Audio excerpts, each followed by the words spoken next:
Welcome to the Institute of the Americas in La Jolla, California. I'm Jeffrey Davidow, the president, and our guest today is Ambassador Charles Shapiro.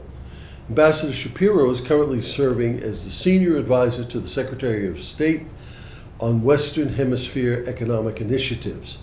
He has a long and distinguished career in the State Department, serving not only as ambassador to Venezuela, but as chargé d'affaires in Trinidad and Tobago at the time of the Summit of the Americas in April of last year, which brought President Obama and 34 other heads of state there.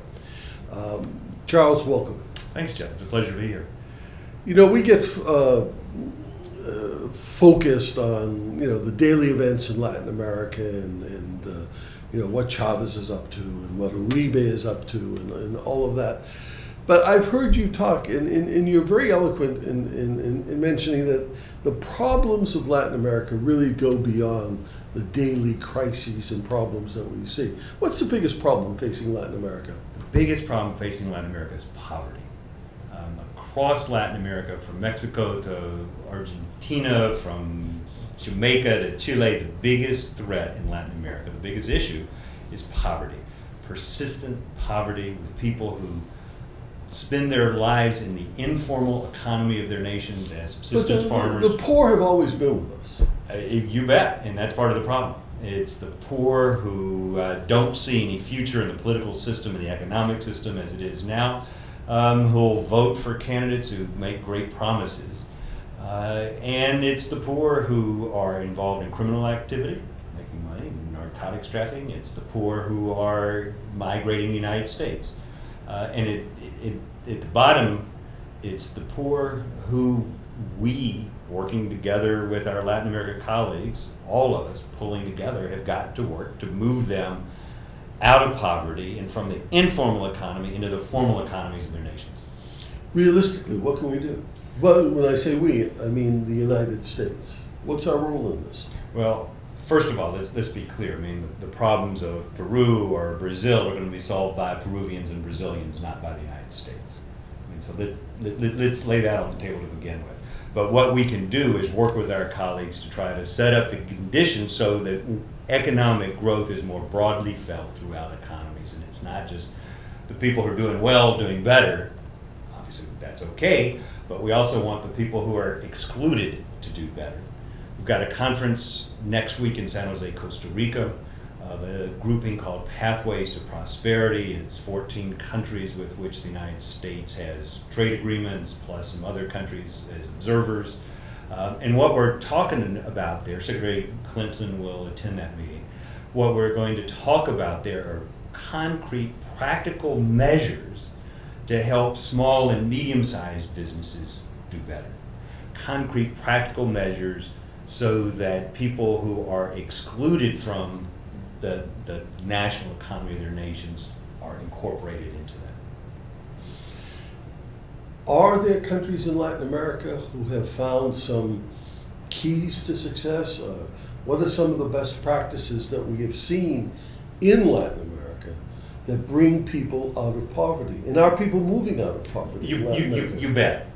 Now, obviously there's differences within the region and within countries. There are differences from one province to another.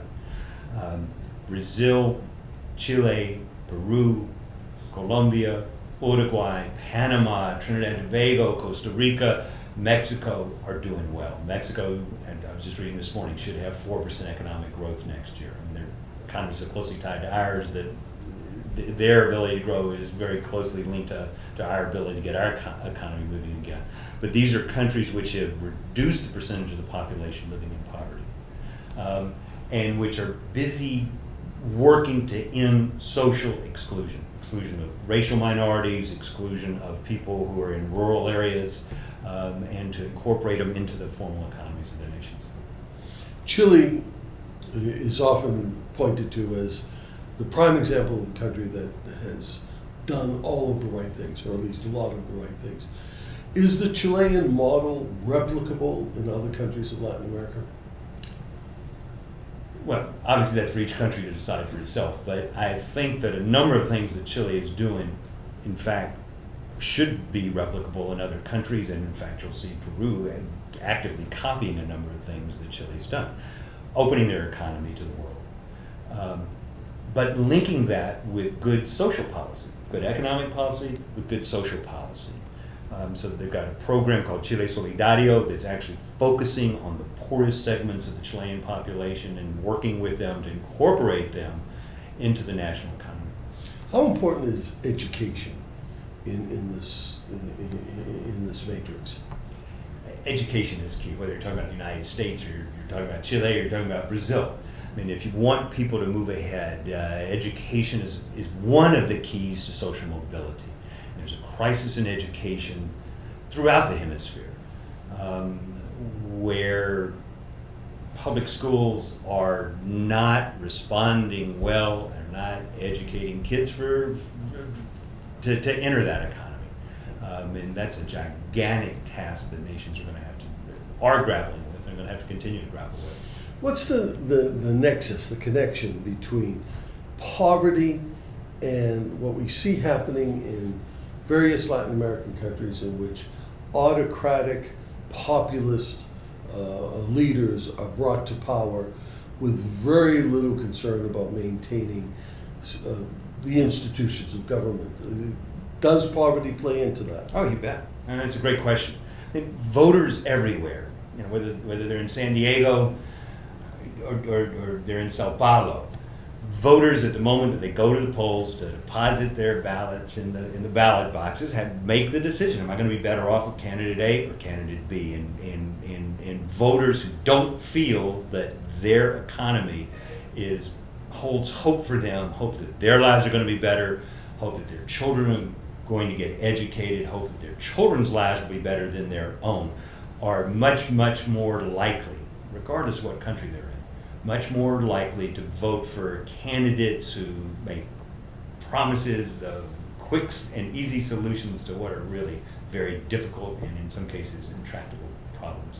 So they're always looking for a man on a white horse that promises easy solutions, and they don't care if those solutions rip apart the institutions of government because they don't believe in those institutions, whether it's the judicial system or the legislature or what have you. Is that what you're saying?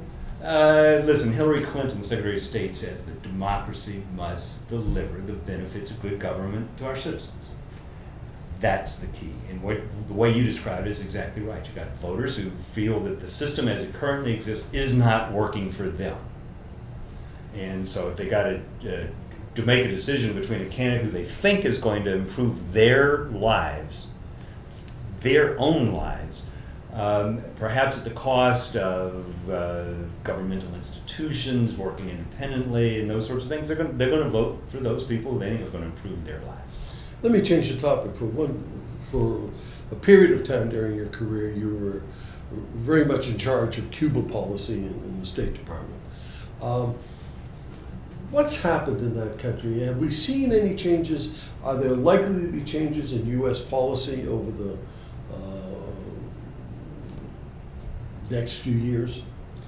Or are we stuck, both countries sort of stuck in a rut? Well, President Obama candidate Obama during the campaign said these were changes that he would implement if elected. And in fact, he's implemented those changes. He's made it easier to send remittances to Cuba, made it easier for Cuban Americans to visit Cuba, made it easier for academics and researchers and educators to visit Cuba, to have exchanges back and forth.